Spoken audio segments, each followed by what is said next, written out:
Voici 5 ans qu'il nous a quittés et donc il a quitté Paris, là où il est né, dans le 20e arrondissement, là où il a vécu de nombreuses années. Une ville qu'il aimait, une ville pour laquelle il a même jusqu'à composer une chanson, Paris jadis.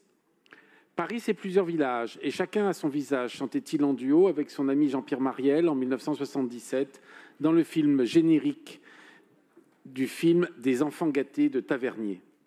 C'est à ces derniers qu'il doit notamment ses plus grands succès, et ce dès 1973, quand le réalisateur le repère et lui fait confiance dans l'horloger de Saint-Paul.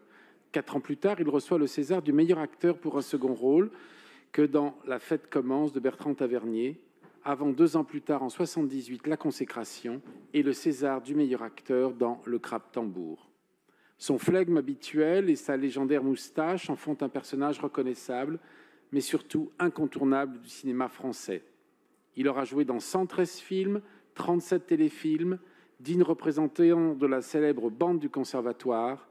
Cette bande d'amis, de comédiens issus du Conservatoire, notamment Bébel, Jean-Pierre Mariel, Claude Rich ou encore Bruno Kremer.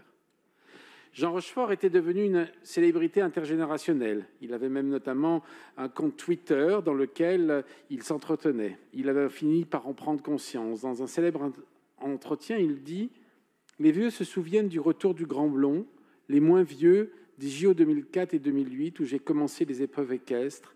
Les jeunes m'ont découvert avec les bolosses des belles lettres sur France 5. Je suis devenu patrimonial. Je crois que j'ai enfin compris que je suis aimé pour ce que je suis. » Pour l'ensemble de son œuvre, nous demandons que la ville de Paris rende hommage à Jean Rochefort par le biais d'une émulation sous réserve de l'accord de ses héritiers au ayant droit. Je vous remercie.